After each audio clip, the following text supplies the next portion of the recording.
Bueno, estuvimos el jueves recientemente pasado tratando de hacer una identificación, entendiendo un poco mejor las razones necesarias que tenía el apóstol Pablo para detenerse allí en Gálatas capítulo 5, a enumerar algunas de las terribles cosas que la iglesia cristiana de aquel tiempo vivía. Y nos hemos encontrado con la sorpresa que hay una serie bastante amplia de listas de pecados que se cometían en aquel tiempo. En la identificación de cada una de estas situaciones nos dimos cuenta que lamentablemente demasiadas cosas siguen pasando todavía. Habíamos empezado a identificar los tres grupos mayoritarios de pecados, ¿no es cierto? Y habíamos hablado de del primer grupo que identificaba aquellos tres pecados que tienen que ver con la sexualidad. Pero días anteriores a eso, el Señor ya nos venía hablando que cuando hablaba a Él de adulterio, fornicación, nos ampliaron la visión de que no era solamente una cuestión carnal, no era solamente un problema moral, sino que el Señor a través de una prédica, creo que a través de Norma, nos decía que nosotros habíamos cometido adulterio espiritual también, que habíamos engañado, habíamos sido infieles para con Dios de una manera más terrible quizás que tiene que ver con la moralidad misma. Habíamos nosotros cambiado, desechado al Señor de una manera vergonzosa, ¿no es cierto? Así que esa era el primer grupo y la primera razón. Después fuimos identificando los grupos posteriores, ¿no es cierto? Íbamos identificando las palabras apropiadas para identificar cada una de esos vicios, como lo llama la Biblia en el original. Y habíamos llegado a un segmento de la Escritura que yo quiero repasar un poquito hoy, solamente como para darle un cierre a esta idea de que cómo podemos nosotros identificar claramente dos naturalezas identificadas allí en Gálatas 5. Las obras de la carne, por un lado, del 19 al 21, y después la obra del Espíritu en nosotros, los frutos del Espíritu tan necesarios para nosotros, que son ni más ni menos que la identificación de Cristo allí. ¿No es cierto? Cuando nosotros estemos insertos en Cristo,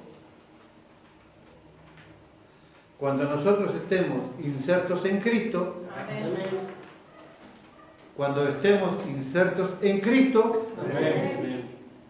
No va a ser difícil vivir teniendo amor, gozo, paz, paciencia, benignidad, bondad, fe, mansedumbre y dominio propio. No es tan difícil si Cristo está en nosotros, porque esas son las características de Él. Cristo es eso. Así que tenemos la esperanza porque nosotros estamos en Él. Hemos sido incluidos en Él. Este es el secreto para muchas cosas de que está Dios hablándonos en este tiempo. Usted ha sido considerado por Dios, tomado por Dios y puesto en Cristo.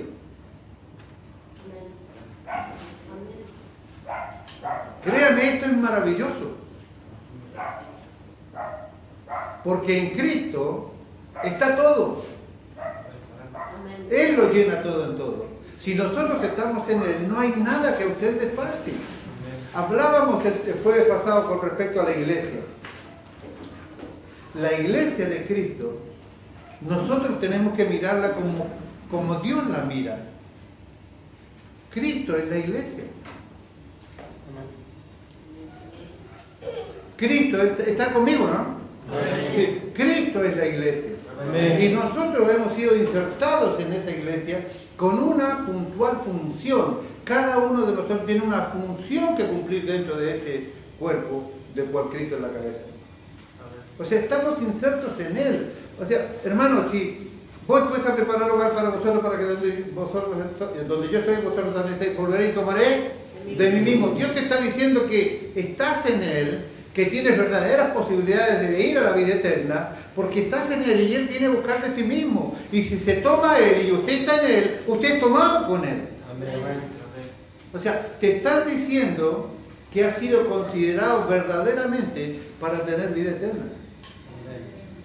¿Se puede equivocar? Sí. Todos los pecados han sido pagados por el Señor, pasados, presentes y futuros. Todos los pecados han sido perdonados. Todos, que abarca todo y no excluye nada. O sea, los que cometió ayer ya están pagados, los que usted cometió hoy también y los que cometerá mañana también están cubiertos. ¿Es una licencia para pecar? No. Nuestra naturaleza caída de continuo es inclinada al mal y estamos en esta lucha orando cada día: Señor, crucifica mi carne en la cruz de Cristo. Crucifícame allí, Señor. El egoísmo, la falta de perdón, el egocentrismo, todo lo que usted quiera identificar puede ser dominado. La carne debe morir. ¿Se acuerda de aquella prédica? Y aquí tiene todavía posibilidades de venir a crucificar cosas con el Señor. No la dejamos ahí de adorno. Sigue estando la posibilidad siempre de venir al Señor y crucificar cosas. Señor, no sé, el alcoholismo me domina. Venga, en un acto de fe y póngalo allí: Señor, yo quiero crucificar mi alcoholismo aquí en la cruz.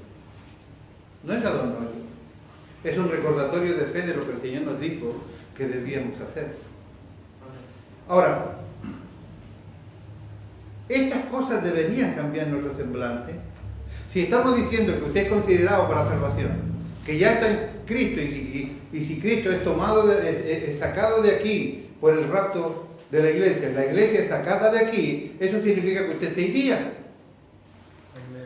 Ahora, ¿cuál es la idea de identificar todos estos cúmulos de pecados que nosotros recurrentemente practicábamos?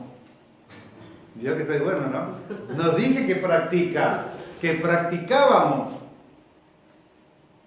¿Por qué es necesario? ¿Nunca se preguntó usted por qué cuando usted aceptó a Cristo no se le olvidó nunca nada de todo lo que usted hizo? ¿No hubiera sido bueno que Dios se hubiera olvidado? Yo acepté a Cristo y en este ¡pum!, mente nueva, blanca como una sábana. Bueno, hay sábanas que no están tan blancas, pero no, blanco, ¿no es cierto? ¿Te acuerdas lo que hiciste? No, Dios borró toda mi memoria de eso. ¿No ha sucedido eso? Cada uno de nosotros tiene registro todavía en la memoria de lo que hicimos. ¿Por qué Dios nos ha sacado eso de allí? ¿Para que hagamos gala de lo que hacíamos? No, para que tengamos antecedentes de las puertas que nosotros tenemos que cuidar, porque el diablo insistirá en golpear cada una de ellas hasta el día que usted se muera. El diablo vendrá a cruzar aquella puerta que antes cruzó. Nunca dejará de hacer eso.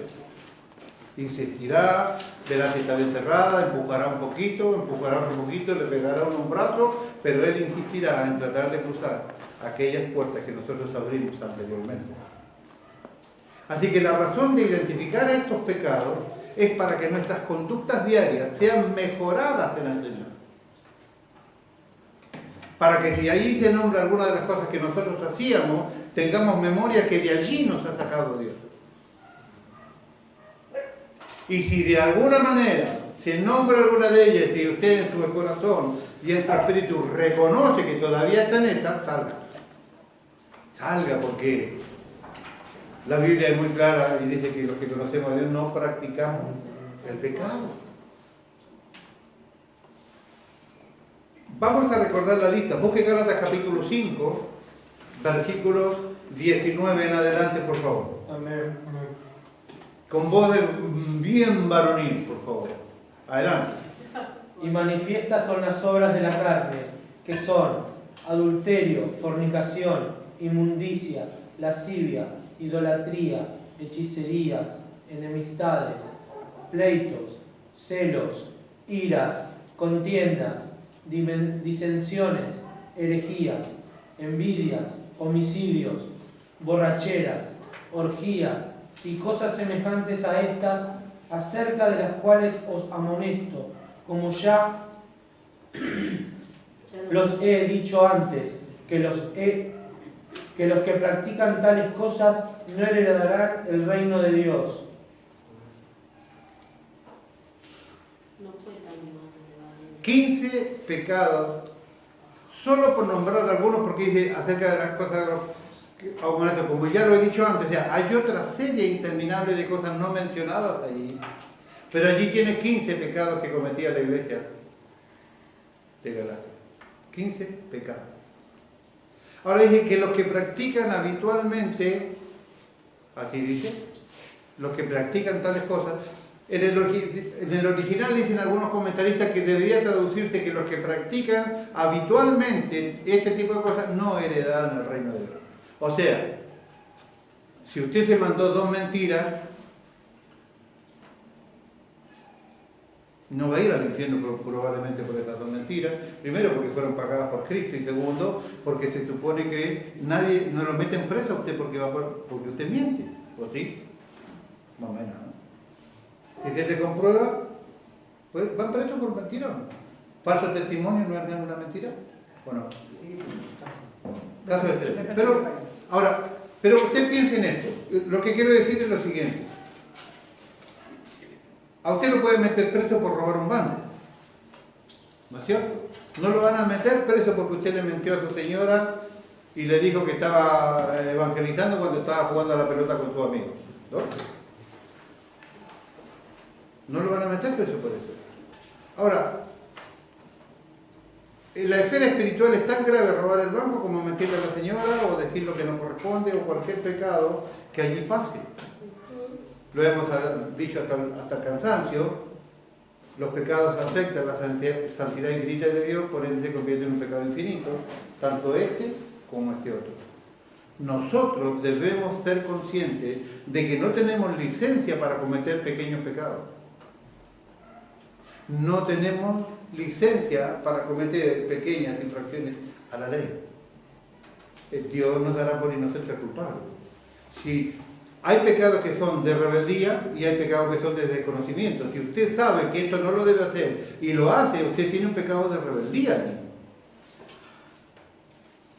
Busque por favor 1 Corintios capítulo 11, versículos 17 al 22.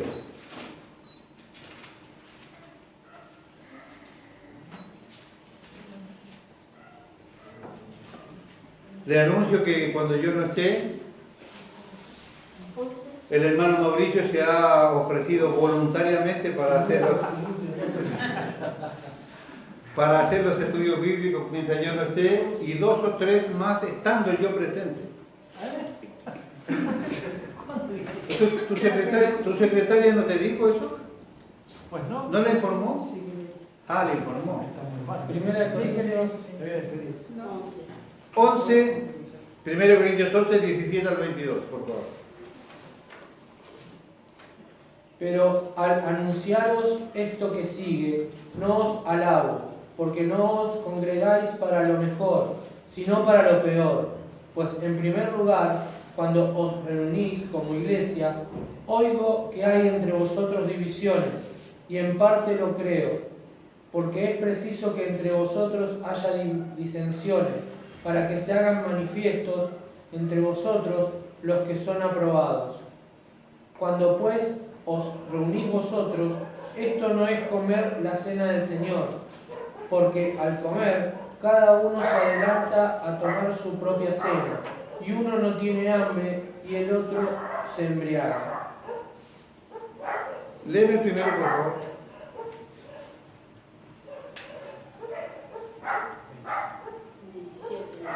Pero al anunciaros esto que sigue, no os alabo, porque no os congregáis para lo mejor, sino para lo peor.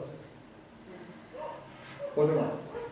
Pues en primer lugar, cuando os reunís como iglesia, oigo que hay entre vosotros divisiones, y en parte lo creo. Es normal que haya diferencia entre vosotros para que quede claro cuáles son los auténticos y de valor a toda prueba. O sea, nadie de nosotros quiere vivir Nadie de nosotros quiere vivir en discordia, nadie quiere tener problemas, nadie quiere tener desavenencia con las personas. O si nos da lo mismo poder discutir o no, lo cierto es que a veces simulamos que está todo bien, cuando en realidad hay ciertas divisiones dentro de nosotros. No existe peor problema que usted niegue la enfermedad que tiene.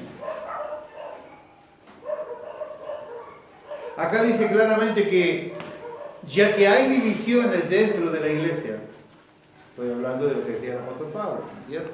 No de JRG, porque acá no hay problema. Amén. Repito, acá no hay problema. ¿Acaso acá hay problema? No, entonces digan, acá no hay problema. Dígame amén entonces.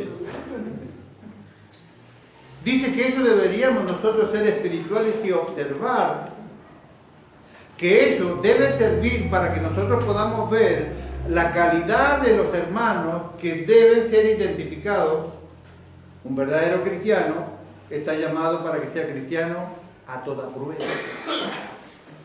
Cristiano llamado a vivir a toda prueba, todo terreno. Una de las cosas incomprensibles para nosotros es cómo hemos desvalorizado la observación que tenemos nosotros de Dios. Alguien dijo muy sabiamente por allí: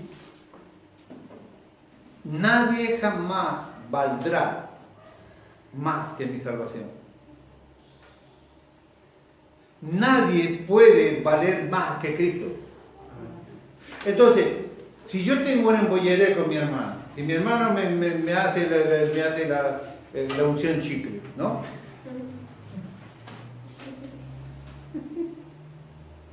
Me traga, me da vuelta, me aprieta, me masca, me tira, pero no me traga. Yo debo optar por dejar todo lo que tiene que ver con Cristo porque mi hermano tiene un problema conmigo. Mi hermano no vale tanto como vale Cristo para mí. La voluntad de mi Dios no vale tanto como debería ser válido mi hermano. Nada puede reemplazar a Cristo. Nada puede reemplazar la voluntad de Dios. Entonces, por más que Él no me quisiera, yo no tengo razones ni es justificable irme de la voluntad de Dios porque mi hermano no me quiere. Hay divisiones entre ustedes, pues que entonces observemos cuáles son aquellos hermanos que son válidos para toda prueba. Es más fácil irse. Hermanos, perdemos de vista cosas tan básicas. Por ejemplo, cada cristiano debe tener un pastor responsable. No es mentira que Dios le llamará a los pastores y le pedirá cuenta, no solo a los pastores, pero a los pastores les pediría cuenta de cada oveja que pudo y puso en sus manos. Yo tengo que dar cuenta por ustedes. Yo tengo que dar cuenta si lo atendí, si no lo atendí, si le enseñé, si no lo enseñé, si le abrí el espacio para que predique, para que haga lo que tiene que hacer o no.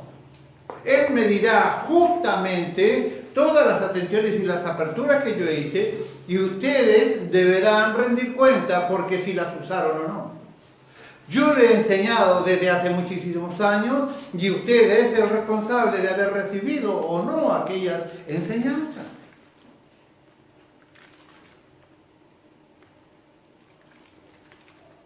En primer lugar, me he enterado que cuando os reunís en asambleas, hacéis grupos exclusivos y hasta cierto punto lo creo. Es normal que haya diferencia entre vosotros para que queden claros cuáles son los auténticos y de valor a toda prueba. Pero en la manera que os reunís, en un primer lugar, lo que tomáis no es la cena del Señor, porque cuando estáis comiendo juntos, cada uno se da prisa a comer lo suyo primero y el resultado es que unos tienen hambre y otros han bebido hasta emborracharse. ¿Sabe por qué yo estoy hablando de la cena del Señor? Porque aquí muestra algo que nosotros hemos perdido. A mí me enseñaron esto y yo lo perdí. Yo trabajaba en la Convención Bautista, me recuerdo que ganaba 100 pesos por semana. Nos cobraban 80 pesos para llevarnos en camioneta desde Glebo hasta Bernal, era 80 pesos. Empezaba mi esposa y yo con 20 pesos para viajar a trabajar y para vivir con nuestra familia en casa. Pagábamos los 80 pesos. ¿Sabe lo que sucedía allá? Íbamos a trabajar, desde ese momento nos congregábamos en un club, me acuerdo, y había que llegar tempranito para poder barrer el club que anoche tuvo fiesta. Botellas quebradas, vino chorreado, hermano, no quiero ser grosero, pero preservativo y de todo. Había que barrer en la mañana para poner en armonía ese lugar y nosotros poder alabar el nombre de nuestro Dios allí. De hecho, el pastor había hecho una especie de concesión que ayudábamos a pintar, ayudaba a mantener el club canjeando un poco con las lucas del alquiler. ¿Sabe lo que pasaba después de eso? Había un hermano, ¿cómo se llamaba el de los fideos? El hermano de Carlos. Había un hermano que se congregaba allí, que era el hermano del pastor Nicucci. Todos los domingos almorzábamos juntos. Terminaba la reunión, armábamos las mesas, el hermano ya había empezado a cocinar. La mayoría de las veces comíamos fideos. Como los tanos, fideos todos los domingos en Pomelia, ¿no? Todos comíamos juntos, en armonía, nos reíamos, pasábamos un buen rato. Y después el muchacho que me cobraba los 80 pesos nos esperaba, subíamos a la camioneta, veníamos desde Bernal hasta Gleu, pasábamos a dejar a cada uno de los hermanos a sus casas y llegábamos allí contentos porque teníamos en el bolsillo 20 pesos. Nosotros hemos hecho como familia algunas locuritas por Dios, como esa. 20 pesos, comíamos juntos, había una armonía espectacular. Entonces el próximo domingo no había problema de que dos fueran a evangelizar, porque había una armonía creada en el medio, en el ambiente.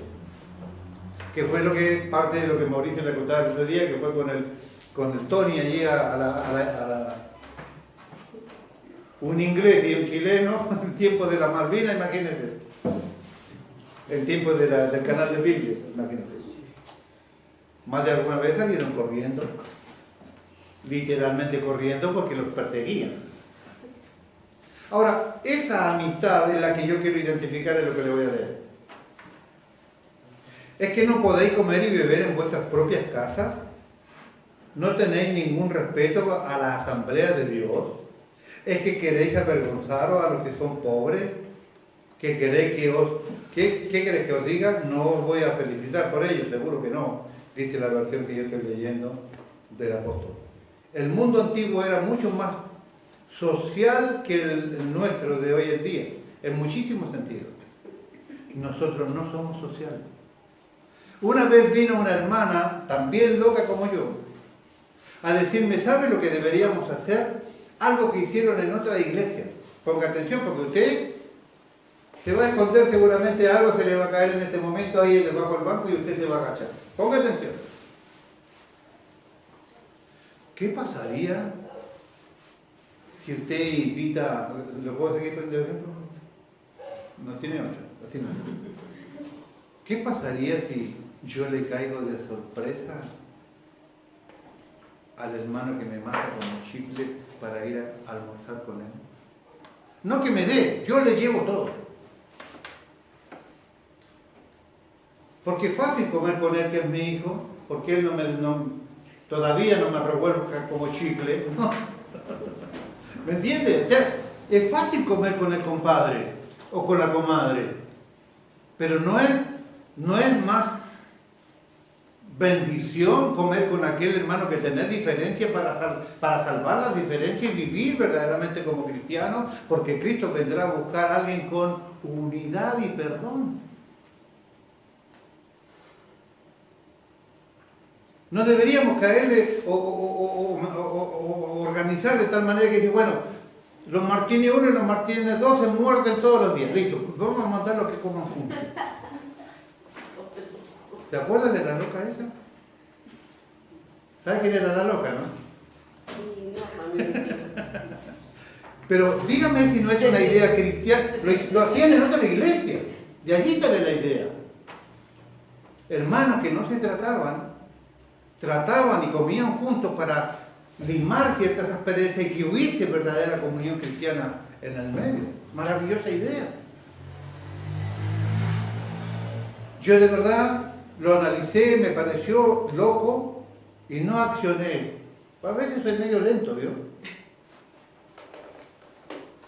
El mundo antiguo era mucho más social que el nuestro en muchísimos sentidos. Era costumbre habitual el reunirse en grupos de personas para cenar comida juntos.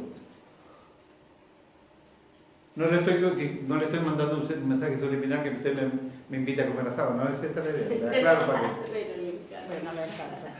Había en particular una cierta clase de fiesta que se llamaba éranos, en lo que cada participante aportaba una parte de la comida y luego todo era para todos.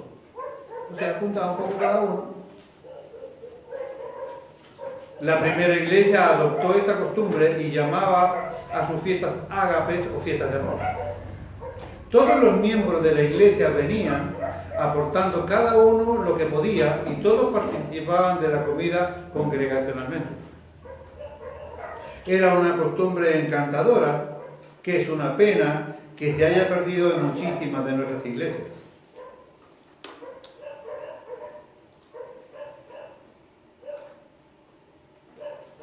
Era una manera de producir y alimentar el sentimiento de la comunión cristiana que debemos tener. Pero en la iglesia de Corinto, la fiesta de amor fraternal se había degenerado lamentablemente.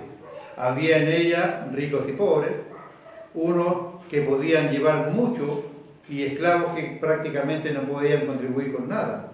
De hecho, para muchos de aquellos, esclavos sería la fiesta del amor, donde tomarían la única comida decente de toda su semana. Pero en la iglesia corintia se había perdido el arte de compartir. La Biblia dice claramente por allí que Dios nos bendice solamente con la finalidad que tengamos que compartir. Creo que en el libro de los Hechos está. Dios nos bendice solamente con la intención que tengamos que compartir. Los ricos no repartían lo suyo, sino se lo comían en sus grupos exclusivos, dándose prisa, no fuese que tuvieran que compartir con los otros, mientras que los pobres no comían prácticamente nada. O sea, dale, come rápido, que allá la esquina vienen, comer, tragar rápido. Eso hacían. No haya hacer cosa que le tenga que convidar un poco al que está viniendo. El resultado era que la comida en la que las diferencias sociales tenían que haberse borrado todas las marcas que habían en aquel lugar. Pablo expone y desaprueba sin reserva esta situación. Número uno, puede ser que los diferentes grupos representaran diversas opiniones. Un gran investigador ha dicho, tener celos sin llegar a ser un fanático es una señal de la verdadera devoción. Cuando no pensamos lo mismo que otros, si seguimos en contacto, puede que con el tiempo lleguemos a comprenderlos, puede que con el tiempo lleguemos a negarnos y a hablar las cosas con él sin tener la necesidad de separarnos. Sin dejar cada uno su propio grupo, no hay esperanza de que lleguemos a entendernos. Número 2, la iglesia primitiva era el único lugar del mundo antiguo en el que se suprimían las barreras. Ponga atención que esto es muy interesante. El mundo estaba rígidamente dividido: libres y esclavos, griegos y bárbaros, judíos y gentiles, romanos y salvajes, cultos e ignorantes. O sea, una serie interminable de divisiones. La iglesia era el único lugar en el que todos podían estar juntos y en comunión.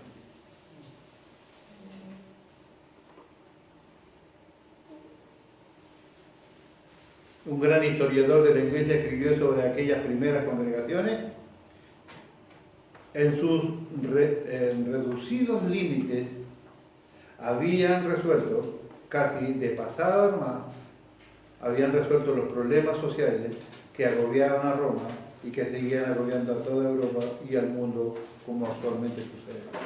La iglesia era el lugar de la armonía, donde no importa si usted era esclavo libre, no importa si usted tenía para comer o no, si usted tenía para compartir, todos eran una sola cosa.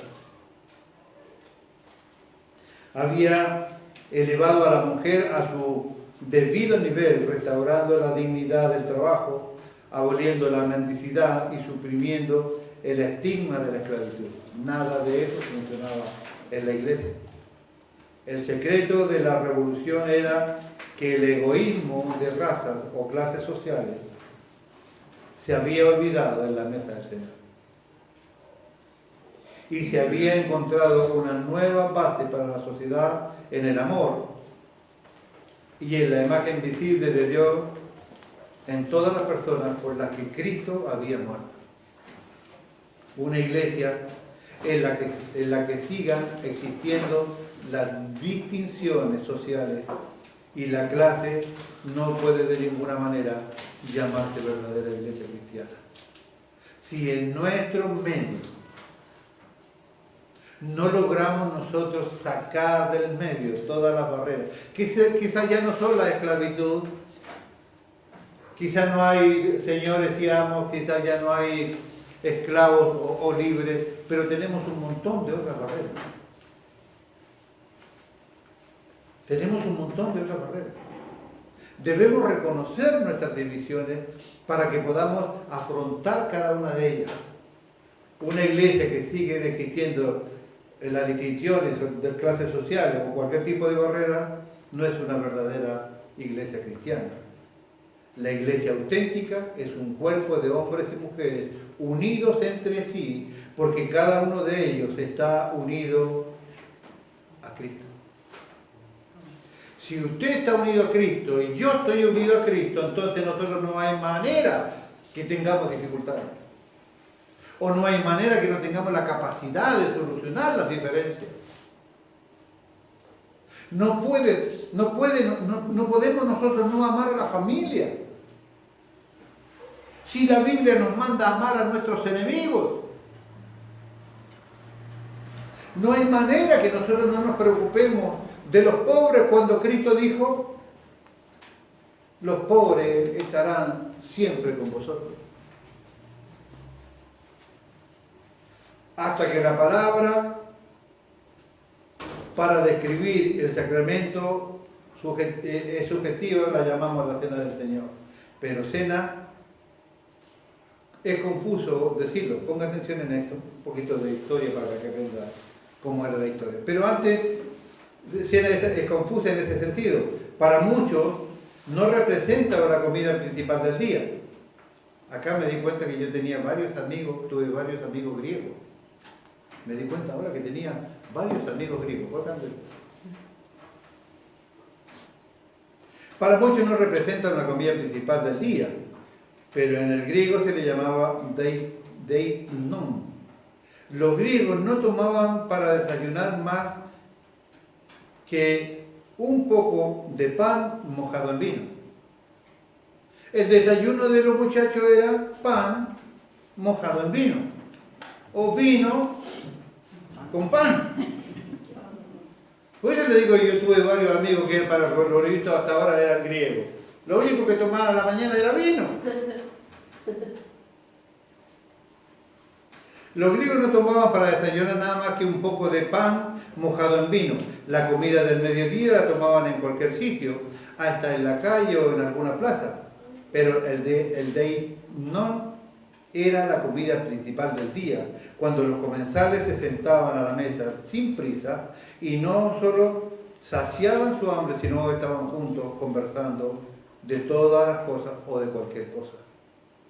Una comida de paz, sin apuro y de armonía. La misma palabra indica que la comida congregacional debía ser una comida en la que las distintas personas disfrutaran sin prisa de la mutua compañía de sus hermanos. Antes de continuar, quiero preguntarle,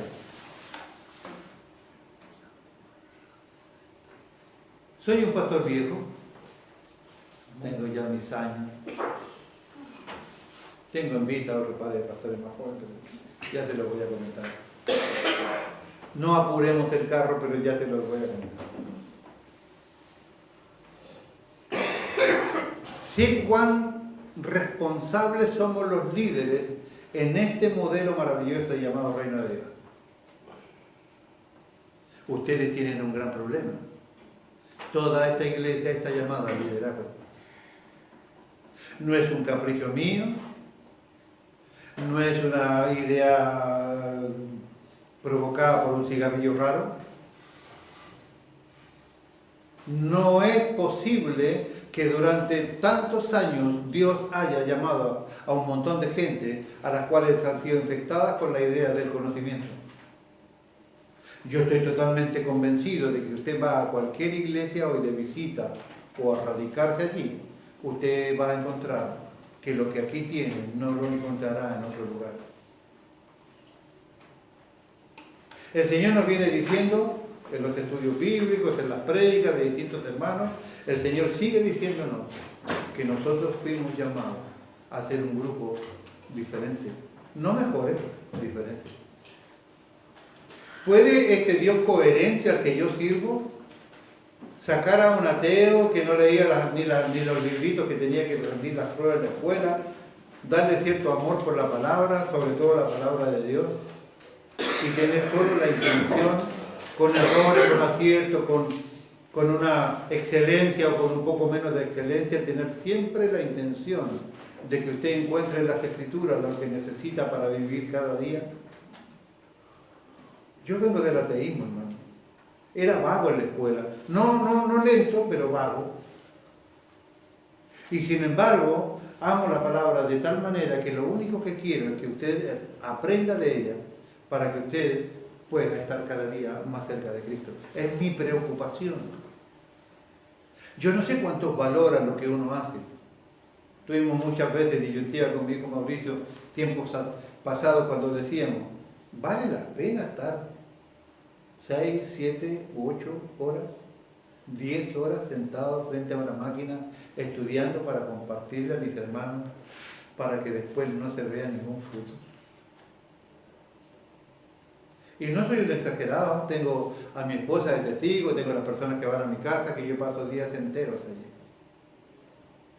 Con la intención que usted sepa de Cristo y de su gloria y de sus demandas.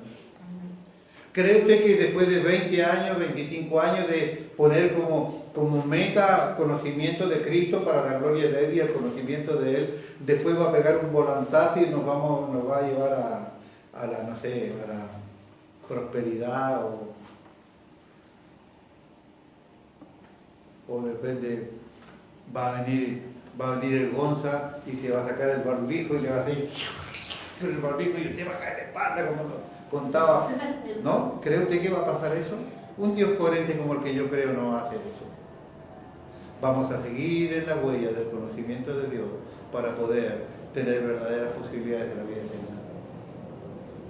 Entonces somos una iglesia que está encaminada para esto. Ahora yo le pregunto porque soy viejo.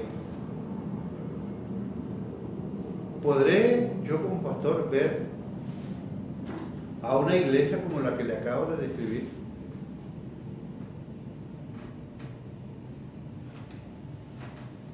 ¿Podré yo mostrarle suficiente escritura para que usted entienda que las personas que se fueron de aquí cometieron un grave error?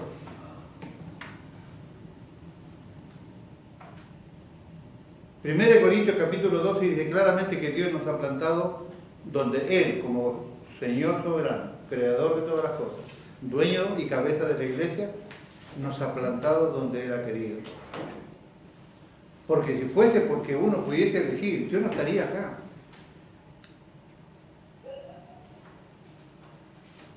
Buscaría una iglesia top, con alguien, no sé, me hubiera congregado por Sproul, por nombrarle a alguien, ¿no?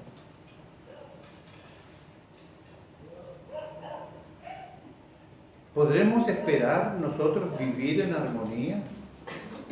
¿Podremos empezar a interrelacionar de manera seria, a los ojos de Dios, con un corazón transparente, sabiendo que Dios lo ve todo y que el ojo de Dios lo analiza todo? Poder empezar a interrelacionarnos con aquellas personas que debemos reconocer tenemos ciertas diferencias. Si nosotros no alcanzamos a entender esto, acabamos de leer una frase por allí que dice que una iglesia que tiene diferencias y marca la diferencia y no se preocupa de ella, no tiene derecho a llamarse cristiana. Y nosotros sí somos cristianos. Sí somos cristianos. ¿Tiene de verdad intención usted de vivir en una iglesia así? Yo quiero una iglesia así. Hermano, en una, no sé cuánto, el local de allí al lado de la villa, no sé si era la mitad de esto.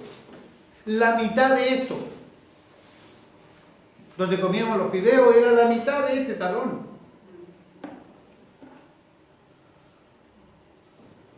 Cantábamos a capela, no había guitarra, no había nada.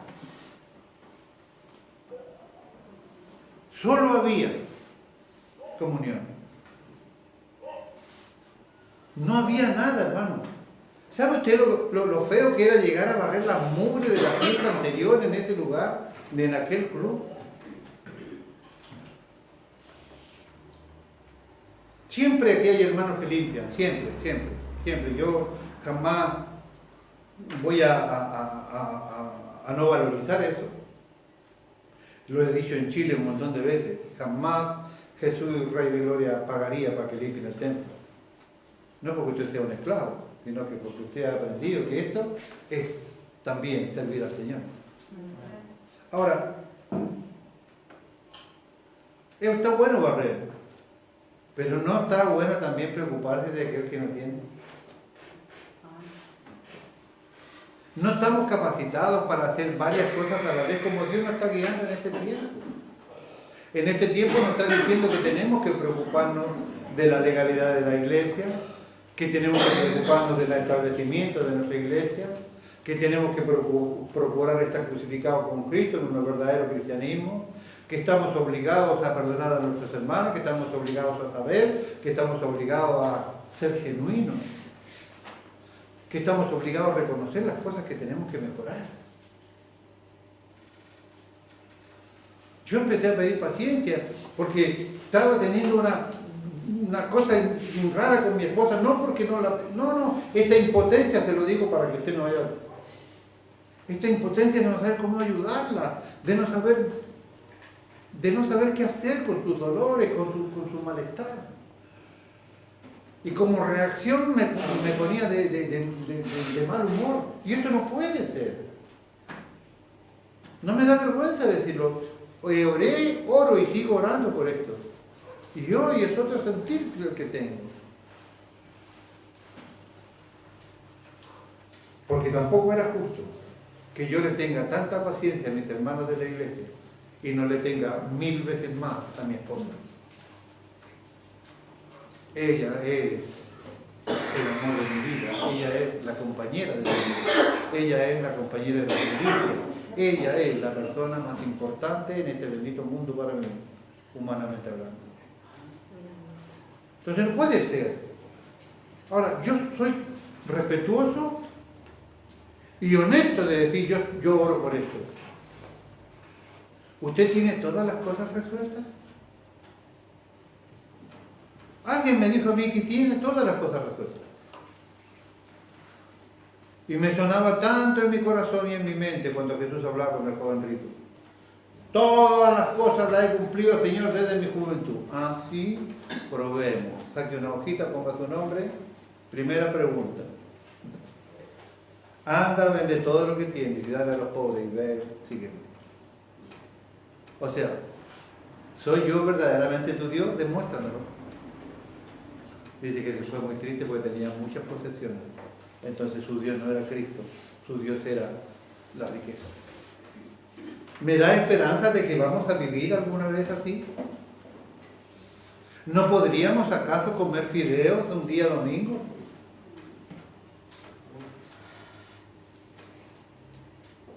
Ni una mencita, nada. Ni milloncitos, sí, nada.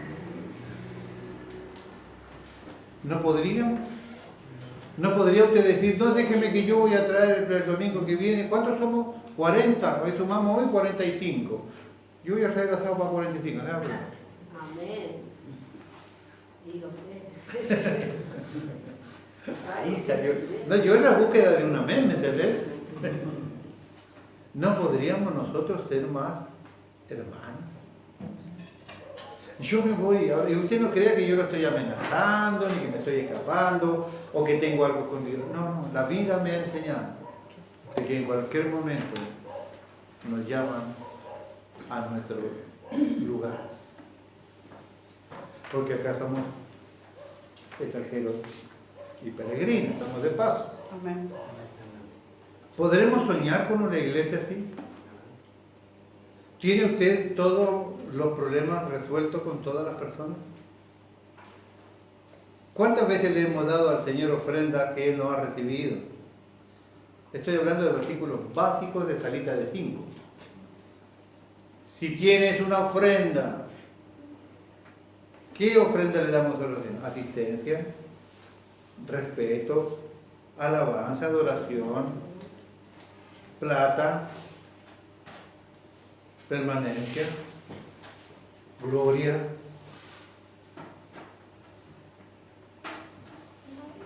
Si traes una ofrenda y tu hermano tiene algo contra ti, deja la ofrenda. Arregla con tu hermano. Después ven, toma tu ofrenda y dámela. No está diciendo que usted tiene algo contra el hermano, dice si tu hermano tiene algo contra ti. Si usted entregó de cualquier manera, sabiendo que tiene un embolladero en su corazón, le pregunto honestamente y muy respetuosamente, ¿cree usted que Dios recibió de cualquier manera esa ofrenda?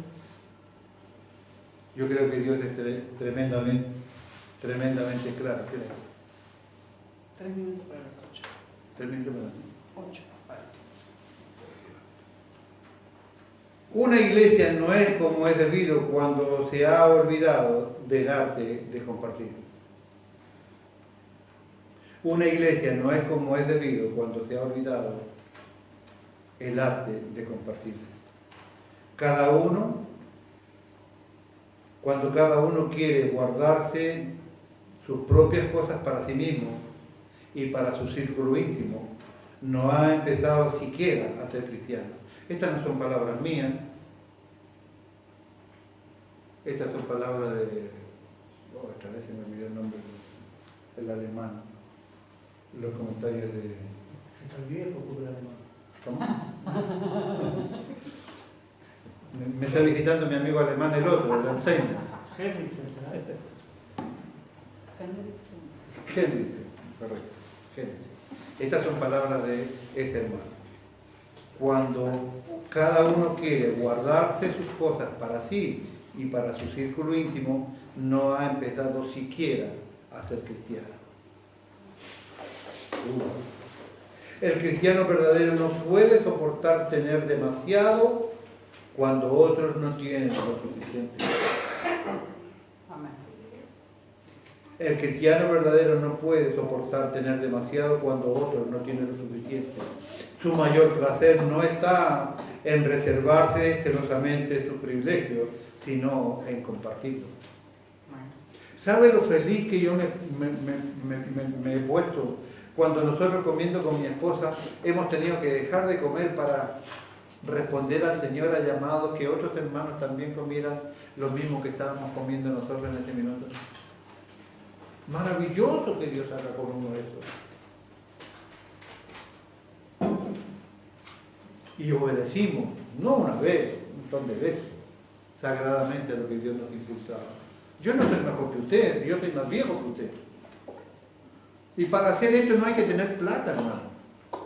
Esto no es una cuestión de plata, ni es una cuestión de abundancia. Es que si usted no tiene, no sé, asado para compartir, no, ¿qué voy a compartir? Usted tiene un teléfono que usa todos los días y puede compartir un mensaje. Usted puede tener la posibilidad de, no sé, de compartir lo que quiera. No ha orado a la madrugada, en el día, en la mañana o en la noche cuando usted ora y ha tenido un versículo que dice, voy a compartirle. No le hablo de ese versículo que dice, saldrá y verá los cadáveres que se rebelaron contra mí. No, ese versículo, no digo eso. ¿No?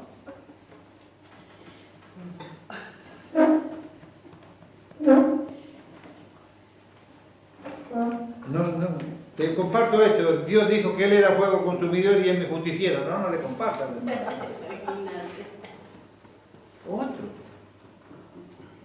Otro que esté saturado de amor y que esto que a usted le alimentó lo aliente a mi hermano.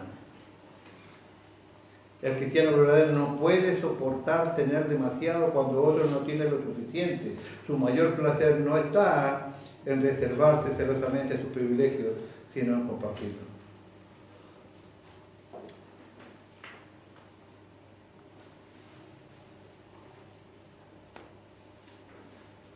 Dos cosas mencionaba con absoluta insistencia el apóstol Pablo.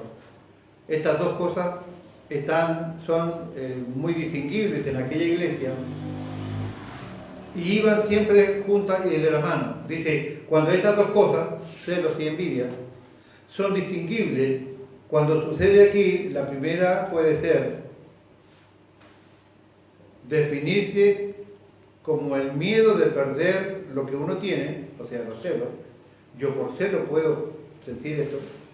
Mientras que la segunda, la envidia, es el desagrado que surge al ver que el otro tiene lo que yo quiero.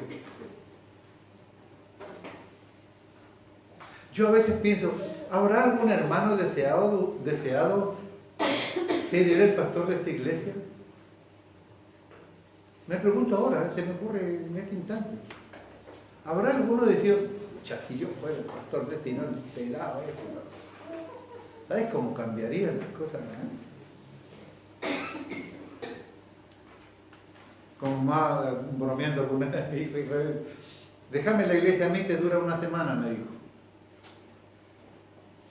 Israel. Cuando no vea problemas, no, déjame la iglesia a mí, yo una semana te lo soluciono. Gordo, irresponsable, irrespetuoso. Desafío. Cuando estas dos cosas van juntas, celos y envidia, no puede solucionarse nada con esto. Uno de los vicios más destructivos del alma es la envidia. Un mal que, según la etimología de la palabra griega, da a entender, hace que uno se consuma.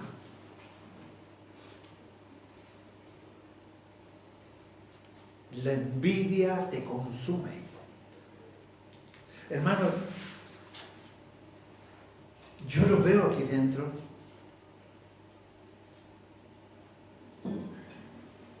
Usted no tiene que usar o hacer o disfrutar de lo que usted usa o disfruta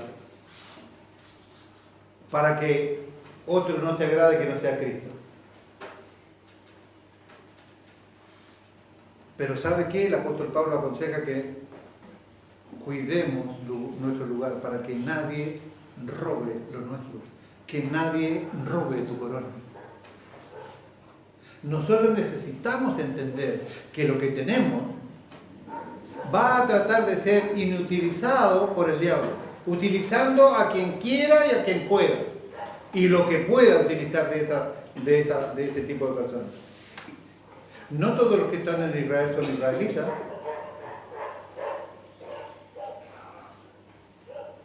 ¿Habrá alguno deseado mi puesto alguna vez?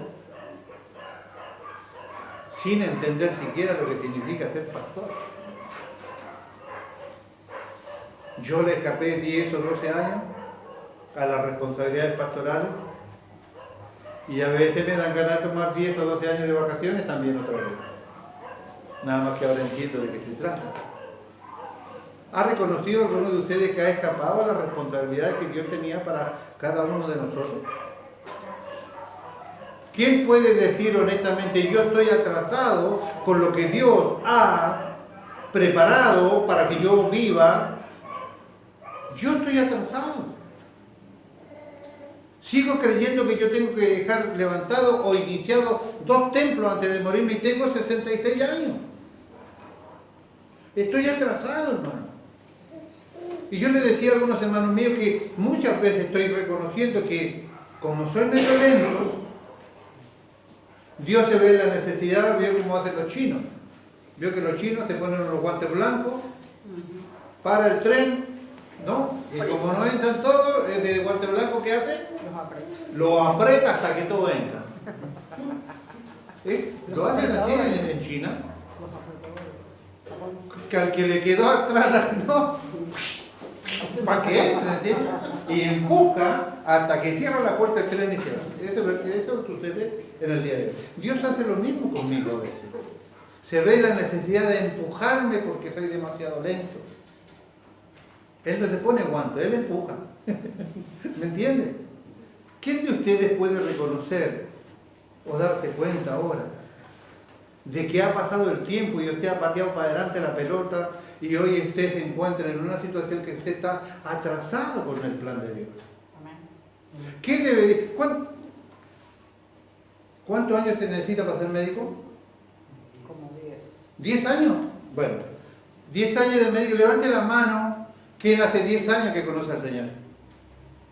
Levante que la vea el Señor. 10 años, ¿no debería ser médico? Y lejos de ser médico somos enfermos. Del otro lado, ¿me entiendes? ¿Quién tiene más de 10 años en el cristianismo? Sí, yo conozco al Señor hace 45 años. Sí, qué lindo, pero escúchame, ¿no? ¿Qué tendrías que haber hecho en 45 años, Luis? 10 templos. Por Dios, no quiero ni pensar. Y bueno, cerré los ojos. Fuera de clínica. Cerré los ojos, papito. No, porque me hace sentir que Claro, es para allá la cinta. ¿Me entiendes? No, me hace sentir que es cierto lo que estoy diciendo, o sea, que sí, te conozco porque yo vivo con vos, o sea. Pero ¿quién de ustedes es capaz de en este minuto decirse, Señor, yo estoy atrasado? Porque no es Luis solo lo atrasado acá. No es solo Luis que todavía tiene cosas que ni ha empezado a hacer cuando deberían estar hechas. Seamos honestos, Dios nos pedirá cuenta a todos nosotros. Dice que Él preparó caminos por el cual vamos a transitar y Él preparó obras para que nosotros hagamos. ¿Quiere usted seguir esperando? No se olvide de la premiación que nos llevarán allá y nos pedirán cuenta de cada una de las cosas que a nosotros nos fue puesta en nuestras manos. Todo dice que todo lo que usted hizo será pasado por fuego. ¿No le irán a llamar en el cielo Luis el carbonero que lo único que le quedaron fueron brasas de nada? ¿Vio que cuando usted quema todas las ramas secas que juntó en el patio, lo único que queda es nada? Dice que sus obras serán pasadas por fuego. ¿Por qué predica? ¿Por qué canta? ¿Por qué toca? ¿Por qué no predica? ¿Por qué no canta? ¿Y por qué no toca si debía hacerlo?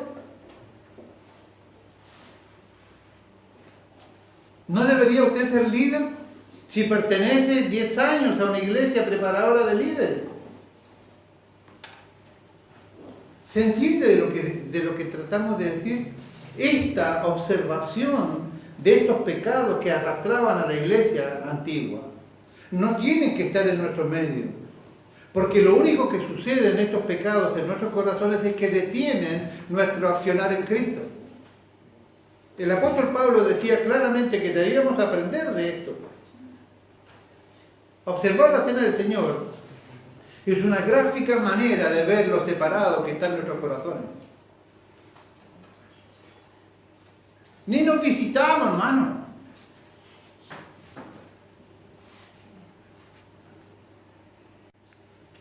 Ni nos visitamos.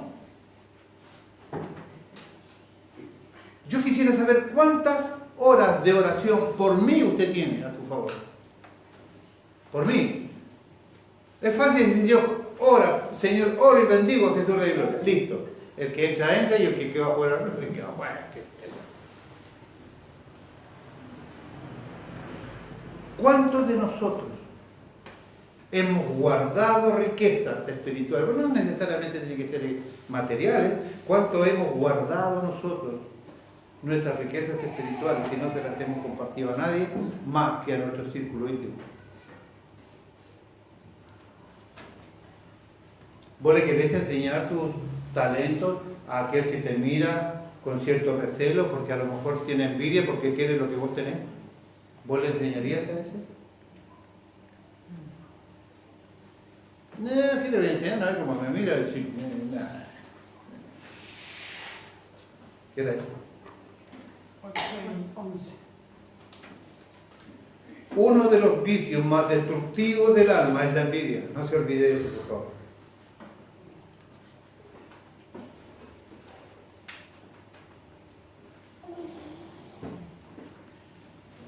No ha sido, alguien que me busque Proverbios 14:30, por favor, a ver si está correcto esto. Proverbios 14:30. Por favor. Hermano, como vos, Anelito. 14:30. El corazón apacible es guía de la carne. Ese. 14:30.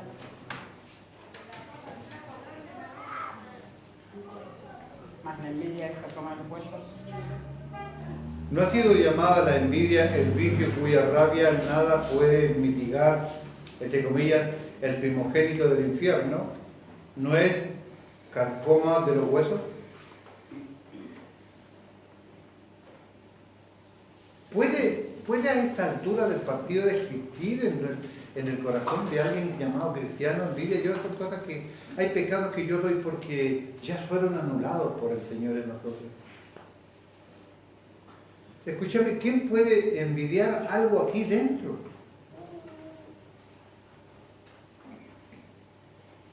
No entiendo cómo nace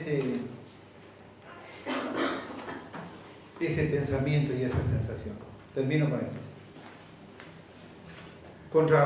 Con contrapartida, 1 Corintios 13:4 dice claramente: el amor nunca tiene fin.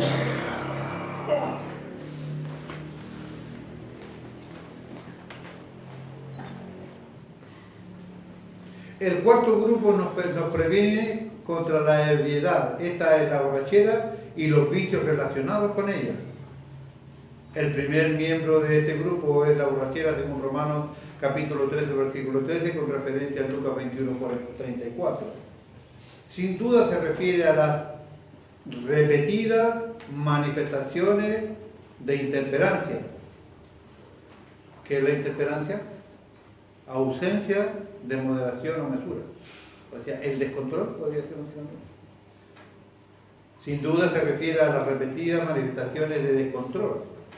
La lista entera termina con orgía, que claramente, ¿se acuerda que el jueves pasado veíamos que los 8 pecados que en el tercer grupo están identificados, que tienen que ver con lo humano, con el desarrollo interpersonal, es como una especie de dominó, un efecto dominó. Uno te lleva a la otro y te lleva a la otra y te lleva a la otra. Acá pasa más o menos parecido. Debe hacerse notar claramente que las Escrituras consideran el alcoholismo como un pecado, no una mera enfermedad. Afirma que la palabra clara y sencilla, que los borrachos no heredarán el reino de los cielos. La última parte del versículo que ahora estamos considerando habla de la forma parecida. Aunque es cierto que la parte de enfermedad que posee este mal, porque tiene una parte de enfermedad el alcoholismo, no debe de ningún modo pasar por alto el aspecto de la responsabilidad personal que tiene cada uno. Claramente el alcoholismo tiene una faceta de enfermedad, pero esa enfermedad no te elimina la responsabilidad que tú tienes de decir no.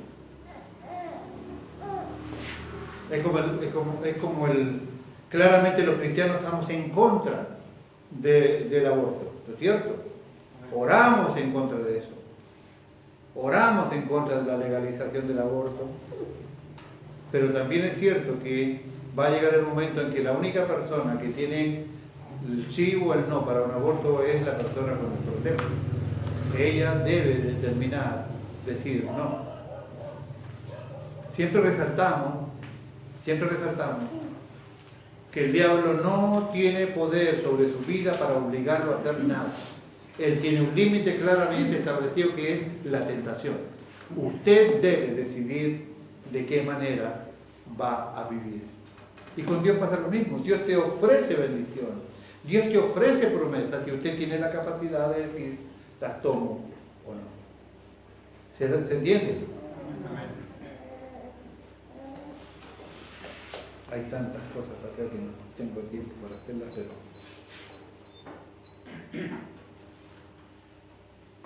Necesitamos nosotros entonces identificar cuál es la naturaleza que en este tiempo nos gobierna. ¿Son las obras de la carne? Dice al final del versículo que los que practican tales cosas habitualmente no heredarán el reino de Dios. Y en el versículo 21 dice, mas el fruto del Espíritu es amor, gozo, paz, paciencia, benignidad, bondad, fe, mansedumbre y templanza. Si nosotros estamos en Cristo, el Espíritu Santo preparará nuestras vidas para que cada uno de estos frutos esté presente en nosotros. Aclaramos lo que siempre decimos, es un solo fruto, más el fruto, uno, distintos sabores, distintos colores, distintas formas, pero es solo un fruto.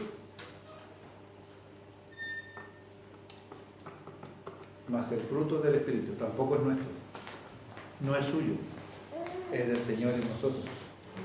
Debemos nosotros entender entonces que Dios tiene para nosotros como iglesia un desafío.